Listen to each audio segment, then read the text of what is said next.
नमस्कार सभी धर्मी लोगों का आपके अपने चैनल पर एक बार फिर स्वागत है। आज मैं स्वीडन में कुरान को जलाया जा रहा है। कुरान एक पवित्र ग्रंथ है जो एक परमात्मा की ओर ले जा रहा है। परमात्मा का पवित्र ज्ञान है उसमें और वो जीवित है। जीवित का मतलब है वो लागू होता है पूरे संसार पर।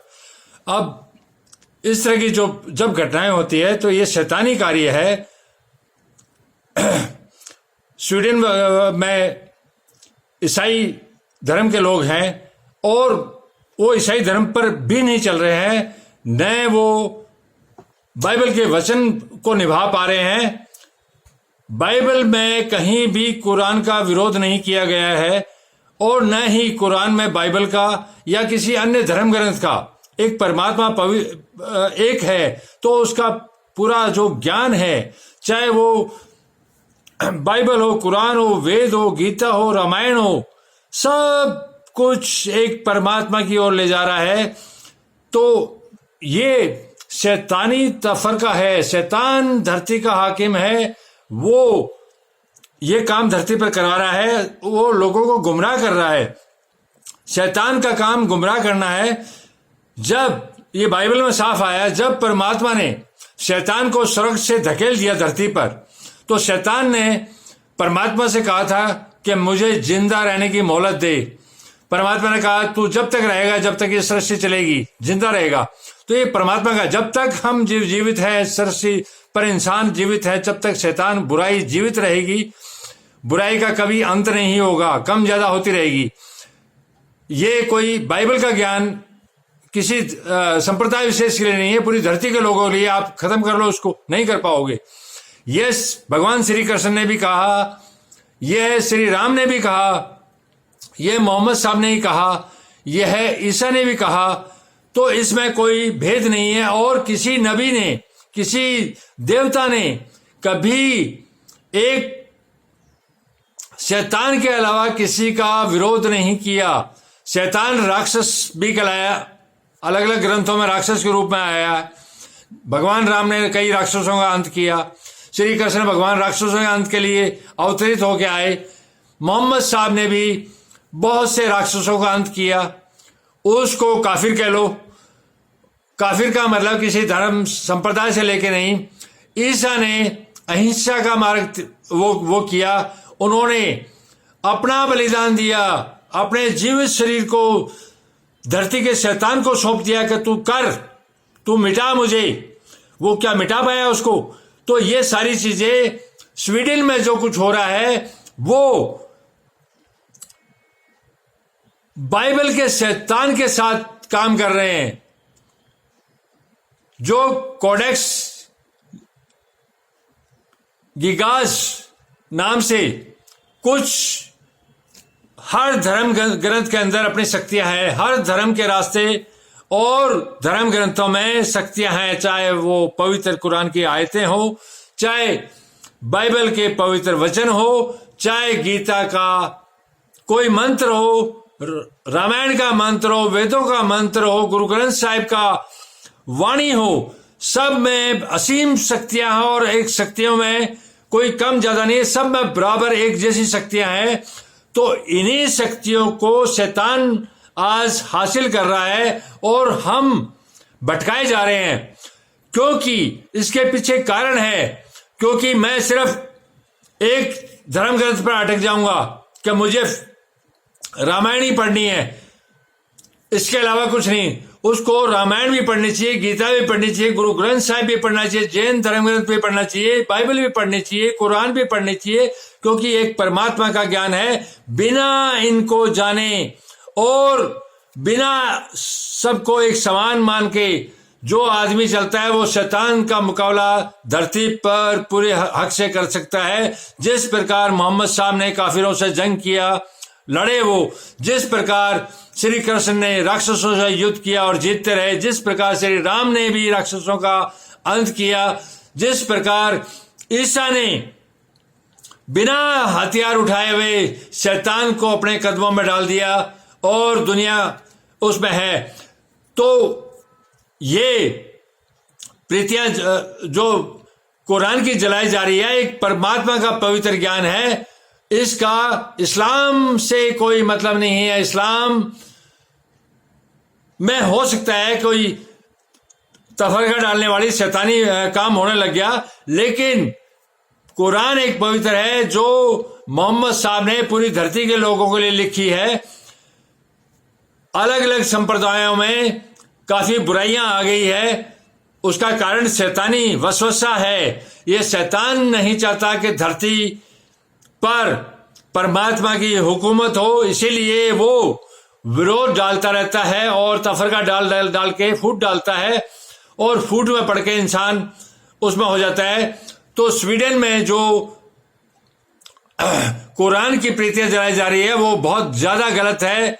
वो उस परमात्मा जिसको वो मानते हैं बाइबल में, कभी मोहम्मद साहब ने बाइबल का विरोध नहीं किया, रामायण का विरोध नहीं किया, गीता का विरोध नहीं किया, न श्री राम ने किया, न श्री कृष्ण ने किया, न ईसा ने किया, न किसी जैन धर्म ग्रंथों में किया गया, न किसी बौद्ध धर्म ग्रंथों में किया गया, न गुरु ग्रंथ साहब में किया गया। ये तो तुम्हारी आपस की लड़ाई है। आपस की लड़ाई को धर्म ग्रंथ का सहारा लेके दुनिया को अंधेरे में ले जा रहे हैं, और इस तरह से दुनिया में अशांति फैलाई जा रही है। धर्म एक है क्योंकि परमात्मा एक है और उसका जो पवित्र ज्ञान है वो एक है।